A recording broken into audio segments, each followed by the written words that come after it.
Hello, hello. I have 4 days until my surgery, until I get these toxic bags out of my body, and I cannot wait. I decided to be real today. Well, I'm always real, but I decided to be real candid today and let you guys see me how bad I am without makeup. And a lot of my friends from high school that I know would be like, ah, anyways. But I want you to see the black circles under my eyes. Can you see those? So my husband said I should do a vlog every day up until my surgery.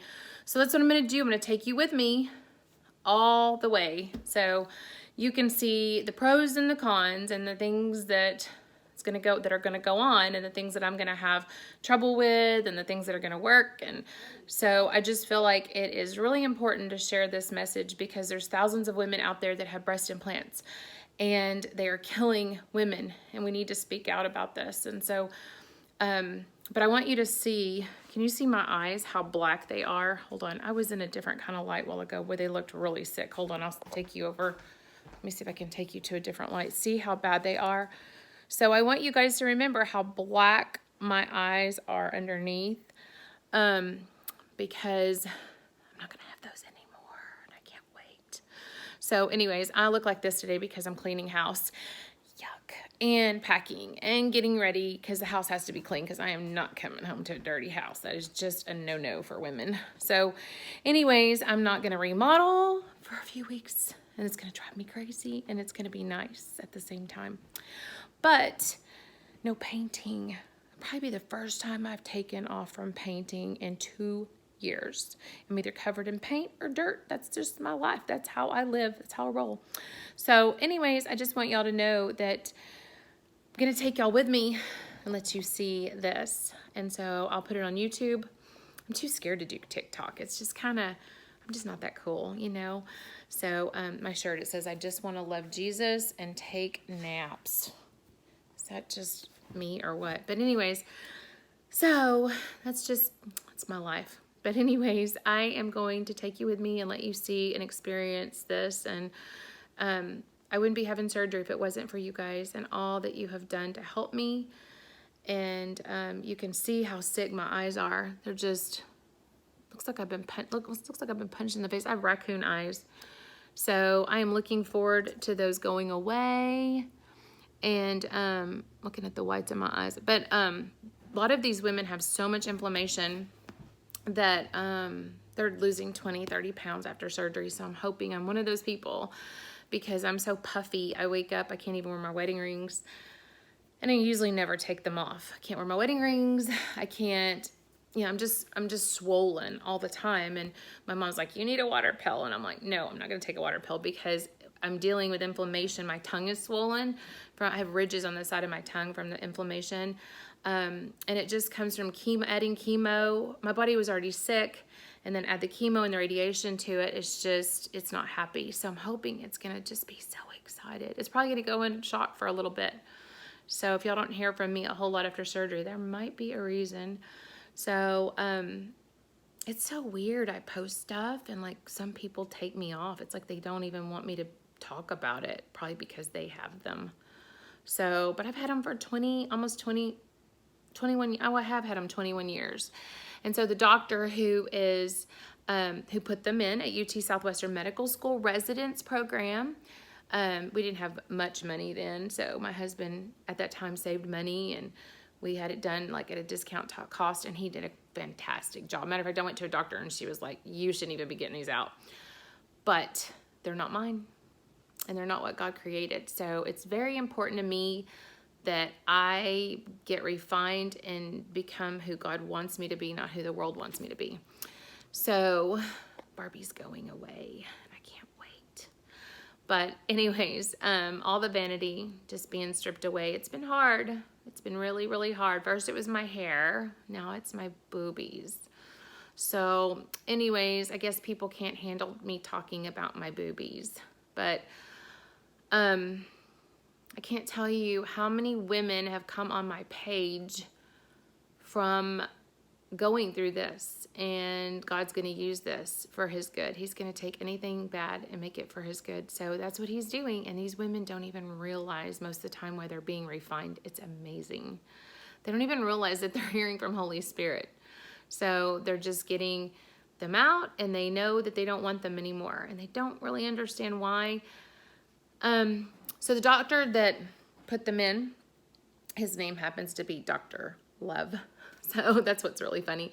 So we're driving to Arkansas from Texas, from Dallas to get, or Fort Worth to get them removed, and which is good because it's his work, and he isn't going to leave me deformed because it's his name on them, right? But anyways, it's hard. It's kind of bittersweet. I think the hardest part for me right now is not talking to my kids and getting to tell them I love them before the surgery, because I talked to a sister of mine and she said that she had a lot of bleeding, lost a lot of blood. And so this surgery is kind of risky, and I'm not even sure how long it takes. Some take up to 12 hours. Some take 3 or 4. It just depends on what's going on. But so let me give you a rundown. First, I had cancer. I almost died. I was hemorrhaging. It was stage, the doctor said he said that from looking at it, it could be stage 3, but according to the chart, it was stage 4. So, yeah. So, there's no remission for this. It's just, if it comes back, it's a death sentence. That's what he told me. I tried everything natural. I did a vegan diet. I did all this stuff. I juiced. I did everything. I fasted. I did everything I could possibly do, and it fed off oxygen. So there was nothing I could do, but it was a tumor. And so the tumor is the body's way of saying, I can't do this anymore. So after having 10 years of chronic UTIs, constant UTIs, never going away, always having blood, I knew there was more going on with my body.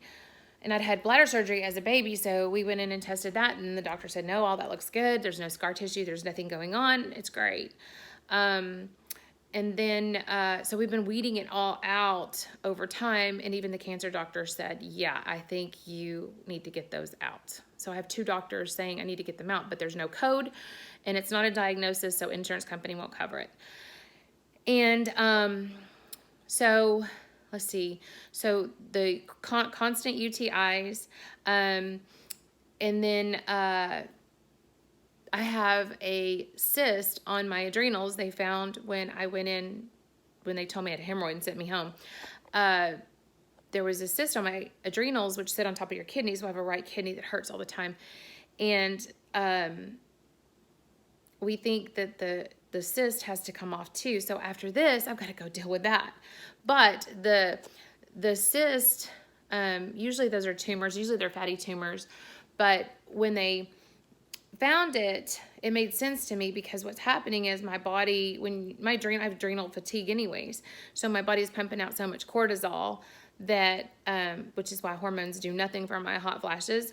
My body's in a constant state of stress, constant, which is why I can't lose weight, which is why I was so sick and skinny, and then now I'm overweight because of all especially when they gave me the steroids in my IV, that just made it worse. So that has to come off as soon as possible, because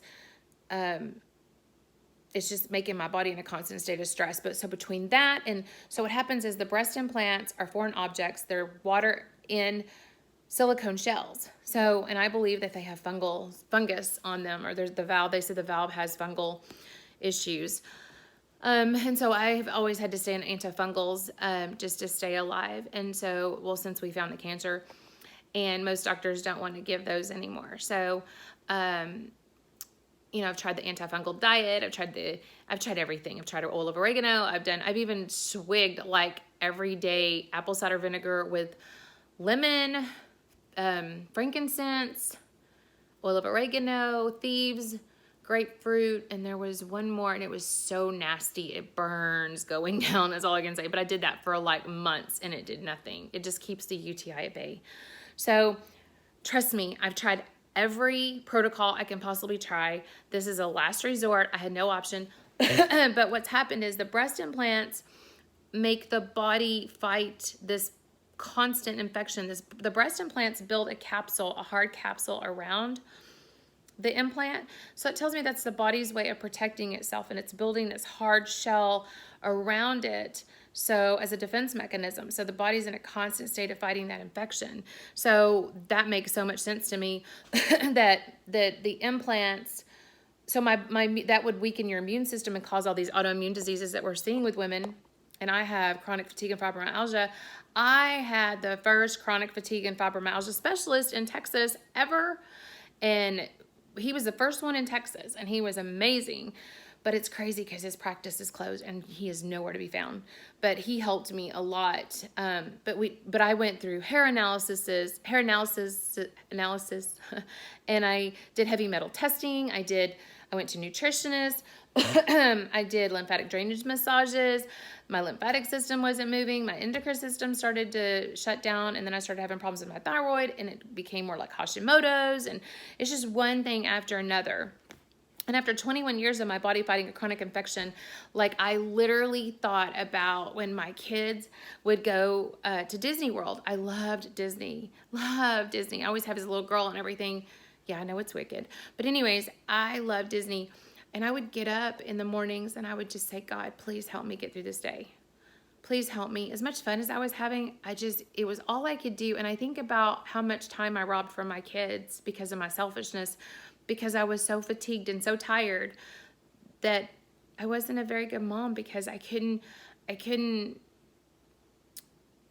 one of my sons would tell you I was a good mom. Two other ones wouldn't, but I was just always tired. Always. And that's just not normal. And so I don't know what normal is. And I'm getting ready to find out, I hope. So, but yeah, just going even to Disney World and just trying to get through the vacation was exhausting to me. I think about all the vacations, everything we did. If I wasn't sitting in a chair sleeping, I go to bed tired, I wake up tired. That's just a story of my life. So the fatigue was off the charts, and I had a husband who had money. He spent thousands of dollars trying to figure out what was wrong with me. And I after my cancer treatment, I had my hairstylist. I was sitting in her chair, and she said, Jennifer, do you know about breast implant illness? And I was like, no, I don't. What is that? She's like, I think you need to look it up. Stephanie, you are the best. She had so many, I think she's had like 5 clients go through this, and she's watched amazing things happen. And she said, I can't wait to see how you're feeling after you get this done, because she's seen me go through the sickness over the years, and it's just been